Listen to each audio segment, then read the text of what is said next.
ত্রয়োদশ জাতীয় সংসদ নির্বাচন সমাপ্তির পর যে নতুন সরকার গঠিত হয়েছে তার কার্যক্রম এবং দেশের ভবিষ্যৎ এবং কী কী আলামত প্রকাশ পাচ্ছে এই বিষয়গুলো এবং অ্যালার্মিংভাবে খুবই ভয়ঙ্করভাবে যে আওয়ামী লীগের উত্থান, এর পিছনে কার দায় দায়িত্ব, এর পিছনে বিএনপির কতটুকু দায়, প্লাস ভবিষ্যৎ রাজনৈতিক দেশের রাজনৈতিক হানাহানির যে আশঙ্কা দেখা দিয়েছে সেই বিষয়ে গুরুত্বপূর্ণ দু একটি তথ্য আপনাদের সাথে শেয়ার করব। কাজে আলোচনার শেষ পর্যন্ত থাকবেন আশা করছি। প্রথম কথা হলো যে নতুন সরকার প্রতিষ্ঠিত হয়েছে, দেশের শান্তি শৃঙ্খলা বিরাজমান হবে এবং অন্যায় অবিচার যে সমস্তগুলা দেশে হয়েছে তার বিচার হবে। মানুষ এই আশঙ্কা করতেছে মানুষ শান্তিতে বসবাস করবে। কিন্তু নির্বাচনের পরপরই যে আশঙ্কাজনকভাবে আওয়ামী লীগ যে উল্লাস প্রকাশ করে বিভিন্ন জায়গায় তাদের অফিস খুলতেছে এবং বিএনপি নেতারা এটি সহযোগিতা করতেছে এবং আওয়ামী লীগ জয় বাংলা স্লোগান দিয়ে তাদের অফিস বিভিন্ন জায়গায় খুলতেছে মহাসংঘে, এবং আওয়ামী লীগের দাগে আসামিরা কোর্ট থেকে জামিন পাচ্ছে বিচারের আগে। এই যে একটা আশঙ্কা দেখা দিয়েছে, এর গভীরতা কোথায়, এর নেপথ্যের কারণ কি, এই বিষয়গুলো আমরা একটু খতিয়ে দেখব। বিষয়গুলো হলো যে দীর্ঘ 17 বছর আওয়ামী লীগ এই দেশে যে নির্যাতন নিষ্পেষণ চালিয়েছে এবং ভারতের যে স্বার্থ রক্ষা করছে, সে স্বার্থের বিরুদ্ধে যে ভারতের যে স্বার্থ রক্ষা করছে এবং যে বৈষম্য এই দেশে চালু করেছিল, যেমন অন্যায় বিচারহীনতা, এর বিরুদ্ধে এই দেশের মানুষ অভ্যুত্থান ঘটিয়ে আওয়ামী লীগকে এই দেশ থেকে বিতাড়িত করেছে এবং ভারতীয় হেজিমনির একটা অবসান এই দেশে হয়েছে। এই যে 5ই আগস্টের যে গণ অভ্যুত্থানের পর পরিবর্তনের পর দেশের শান্তি শৃঙ্খলা বিরাজমান থাকবে, এটাই ছিল দেশের মানুষের আশা আকাঙ্ক্ষা। এবং আওয়ামী লীগ বিদায়ের পর একটা অন্তর্বর্তী সরকার গঠিত হয় দেশের রাজনৈতিক দলগুলোর সমর্থনে। এই অন্তর্বর্তী সরকারের অগ্রাধিকারের বিষয়গুলো ছিল দেশে বিচার, যে বিগত সময়ে যে অন্যায়গুলো হয়েছে এই অন্যায়ের বিচার করা এবং দেশের সুশাসন প্রতিষ্ঠা করা এবং দেশের যে কিছু আইনগত সংস্কার করা, অর্থাৎ সংবিধানের কিছু মৌলিক পরিবর্তন সংস্কার, এটার প্রয়োজন সবাই অনুভব করতেছিল, এটা করা। এর কারণে এই ইন্টারিম সরকার একটা সংস্কার কমিটি গঠন করে দেয়। প্রথম থেকেই বিএনপি এই সংস্কারের বিরোধিতা করতেছিল, কারণ তারা পুরানো বন্দোবস্ত থেকেই টিকিয়ে রাখতে চাচ্ছিল, অর্থাৎ তারা দ্রুত নির্বাচনের মাধ্যমে ক্ষমতা যে তাদের সেই যে দীর্ঘদিনের ক্ষুধা, এই ক্ষুধা মেটানোর জন্য, অর্থাৎ চাঁদাবাজি, দখলবাজি, দুর্নীতি, এটা যেভাবে যাই থাকুক তারা ক্ষমতায় যেয়ে তাদের ক্ষমতাকে পাকাপোক্ত করবে, এই ছিল বিএনপির একটা আশা। অর্থাৎ ইন্টারিম সরকার গঠিত হওয়ার পর থেকেই নির্বাচনের জন্য বিএনপি চাপ দিতেছিল, কোনো সংস্কার কোনো কিছুরই তারা তোয়াক্কা করতেছিল না এবং সংস্কার। কিন্তু শেষ পর্যন্ত বিভিন্ন চাপে স্বল্প কিছু হলেও তারা সংস্কারের পক্ষে আসে এবং জুলাই একটা সনদ চার্টার লেখা হয় এবং যে এই জুলাই সনদে তারা স্বাক্ষর করে এবং অন্যান্য দলগুলোও স্বাক্ষর করে যাতে দেশে একটা সুষ্ঠু নির্বাচন, অর্থাৎ তাদের টার্গেট ছিল যে এই জুলাই সনদের বিরোধিতা করলে নির্বাচন পিছিয়ে যেতে পারে অথবা নির্বাচন পিছিয়ে যেতে পারে। এই জন্য তারা জুলাই সনদটা স্বতঃস্ফূর্তভাবেই স্বাক্ষর করে, কিন্তু তাদের মনে এই জুলাই সনদ বাস্তবায়ন করার যে ইচ্ছা ছিল না তা এখানে প্রকাশ পেয়েছে।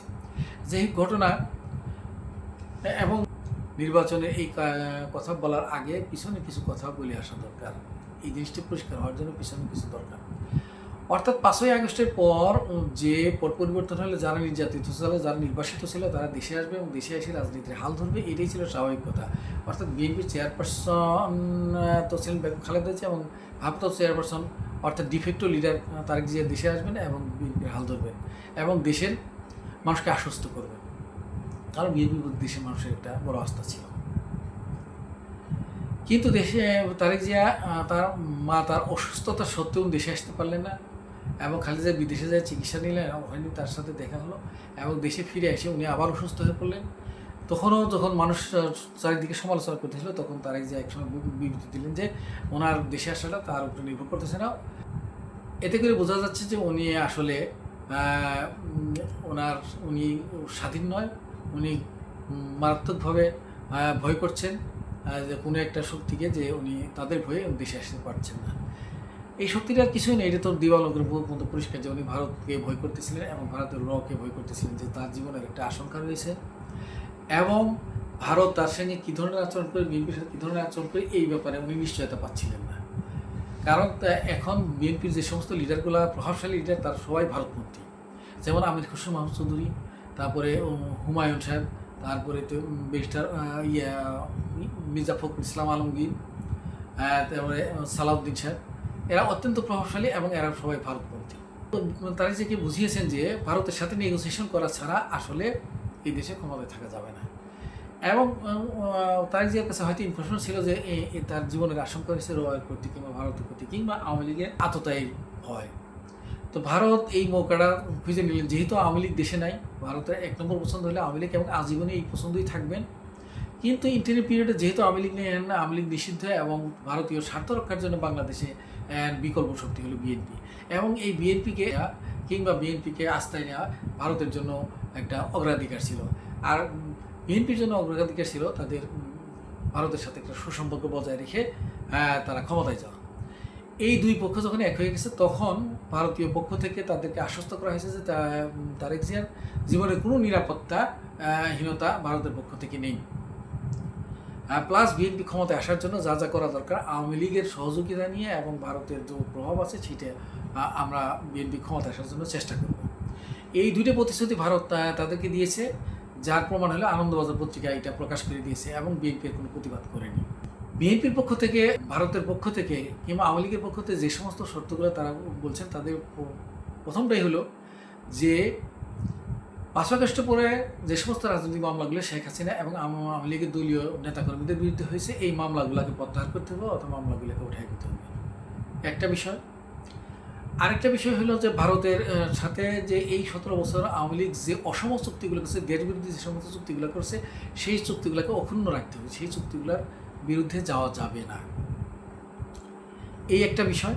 এই প্রধানত এই বিষয়গুলা এবং মামলা, তারপরে তো ভারতীয় স্বার্থ, এই বিষয়গুলো রক্ষা করতে হবে। সঙ্গত কারণে বিএনপি সহজে এই বিষয়গুলো পূরণ করার জন্য তারা হয়তো একটা কথা দিয়ে আসছে। তারপরে ঘটনা, দেশে নির্বাচন হয়ে গেল, 12 ফেব্রুয়ারি নির্বাচন, এবং নির্বাচনে বিএনপি 2/3 সংখ্যাগরিষ্ঠতা পেল, যদিও প্রশ্ন আছে, কিন্তু ভারত কিংবা আওয়ামী লীগ তো বলতে পারলো যে আমরা আমাদের কথা রেখেছি।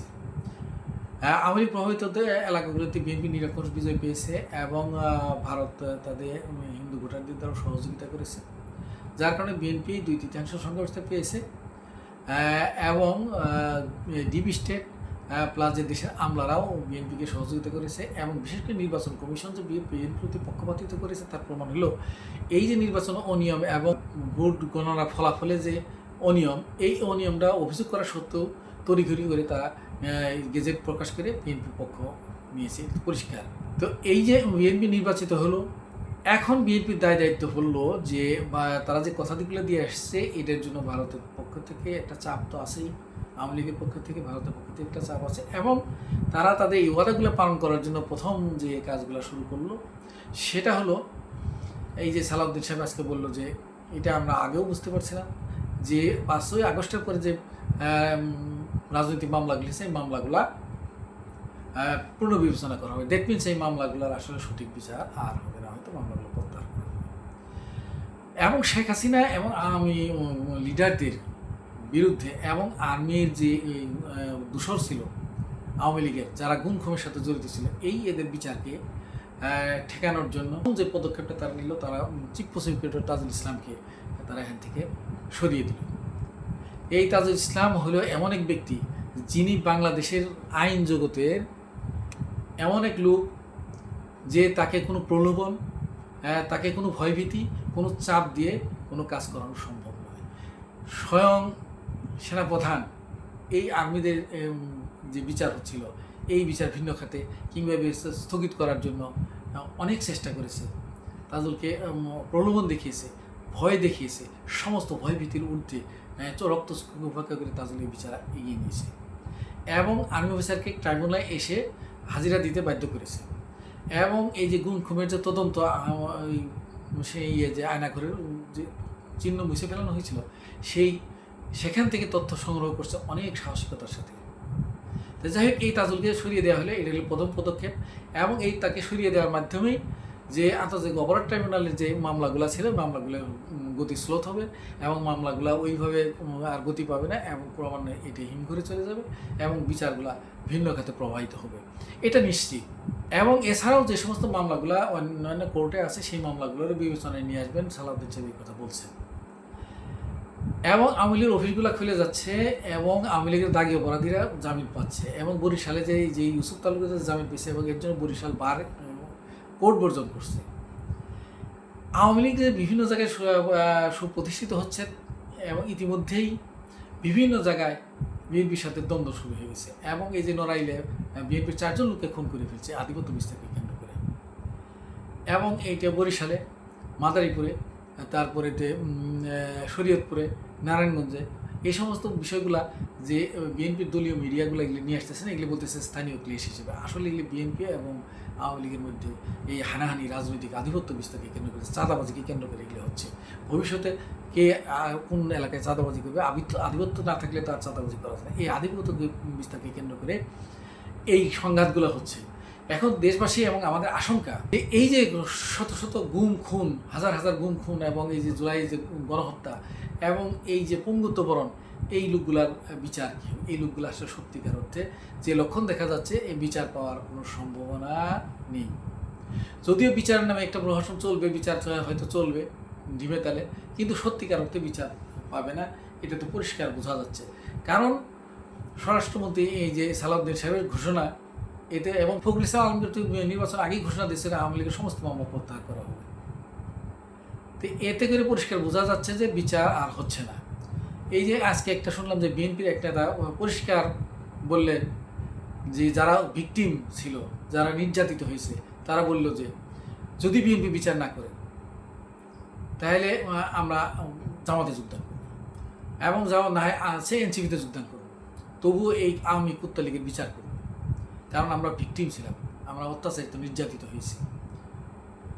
যদি বিএনপি বিচার না করতে বিএনপি ছেড়ে দেব, এরকম কথা বিএনপির এক নেতা বললেন।